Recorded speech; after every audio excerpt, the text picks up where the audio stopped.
He went to prison at 18 for selling illegal substances and was released at 44. After more than 2 decades behind bars, he felt completely out of step with the outside world. To survive, Russell found work at a nearby restaurant. The pay was low, but he worked hard. Seeing how diligent he was, the restaurant owner was quite pleased. It was a habit Russell had developed in prison. Every night after work, he would ask his boss for permission to leave, and only left after receiving approval. Back in his cold, cramped welfare apartment, eating cold burgers and watching mindless shows on TV. That was probably the most relaxed part of Russell's day. He didn't like the ketchup packets that came with his meal, so he'd toss them on the table. Some would fall to the floor, as if hinting that his life was destined to remain beneath notice. Because he was still on parole, Russell had to report to the police station every week. The officer told him to email his parole report afterwards, but Russell didn't know how to use a computer. With help from a net cafe attendant, he learned some basic operations. He tried typing his father's name into the search bar. The results showed that his father had died of a heart attack in 2001. Tears welled up in his eyes. Without his parents, he felt as lost and helpless as a child. He needed to release the pressure, but didn't know where to go. In the end, he went to an amusement park, remembering how his father used to take him there when he was little. A smile slowly appeared on Russell's face. He thought he would spend the rest of his life drifting aimlessly, but then a small, unexpected life changed everything. One day, after taking out the trash, Russell was about to finish work when he heard a baby crying nearby. He looked around, walked over to a trash can, and when he lifted the lid, the crying grew louder. Startled, Russell closed the lid. He looked around again, but there was no one to help. After gathering himself, he opened the lid once more. Inside was a baby girl, about 3 or 4 months old. How could any parent be so cruel as to throw her in the trash? Russell carried the baby back to the restaurant. With her was a note that said her name was Ella. He wanted to call the police, but the only phone was in the office, and the manager locked it when he left. In the end, Russell took her back to his apartment, but Ella wouldn't stop crying. To keep from disturbing the neighbors, Russell took out his keys and jingled them to cheer her up. To his surprise, Ella clutched the keys and stopped crying. Several times, Russell thought about calling emergency services to have them take the child, but when the call connected, he claimed he'd dialed the wrong number and hung up. He adored the baby. Watching Ella sleep soundly, Russell tiptoed around as he washed up and got ready. Then he held Ella in his arms and fell asleep. Early the next morning,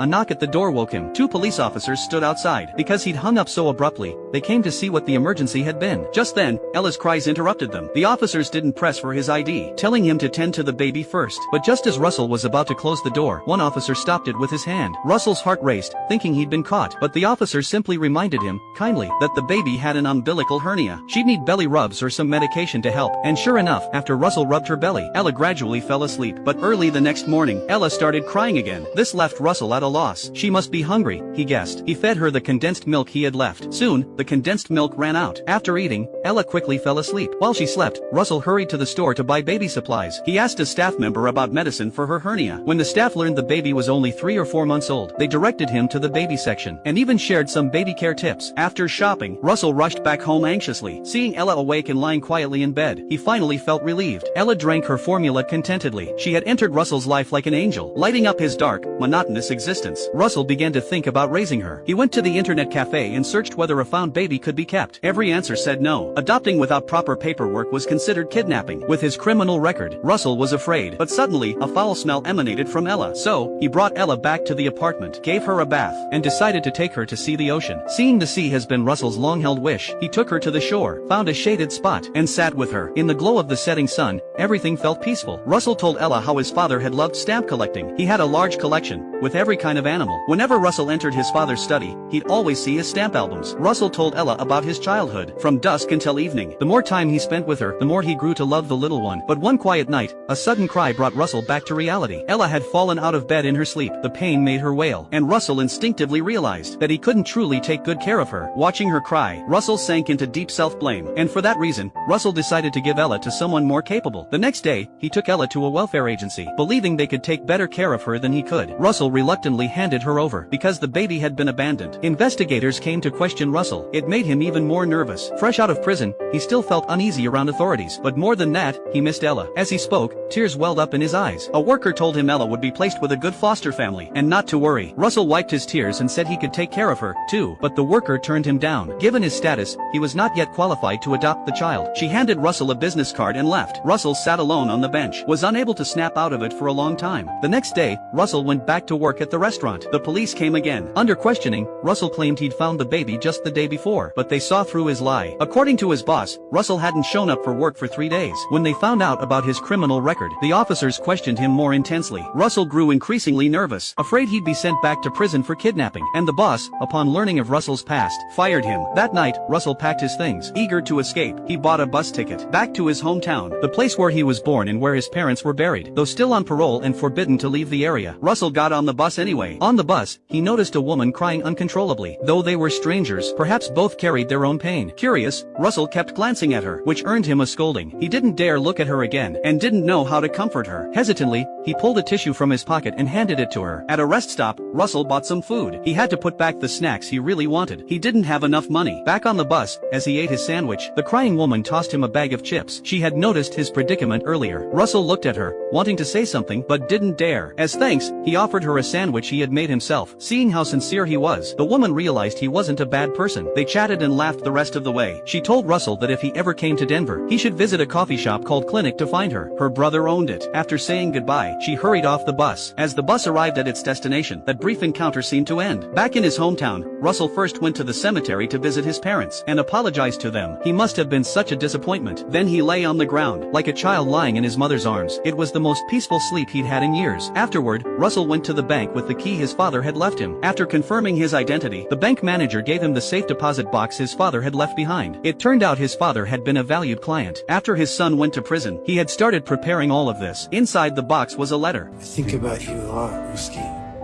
I imagine you in a prison. I try to take away the world between us. And then I try to take away the walls that hold you. And I see you. I call out your name in the night. You will only ever be my boy. Russell fought back tears as he read it. Also in the envelope were a childhood photo of him with his parents, and the precious stamps his father had collected, enough to support Russell for the rest of his life. His father had planned everything for his release. He encouraged his son to step out bravely, to see the world, to find his own path, and never to look back. 3 days later, Russell returned to the welfare center where Ella had been. He wanted to adopt her, but a worker told him she had already been placed with a family. Knowing Ella was in good hands, Russell wasn't disheartened. He handed over the valuable stamp his father had left him. In the same way his father had done, Russell poured all the words he wanted to say into that small letter. He instructed that it must be given to Ella only when she turned 18, so that the stamp would truly belong to her. Then he went to a travel agency. He looked at the map on the wall. He would go to that coffee shop called Clinic, find that woman, and begin a new journey.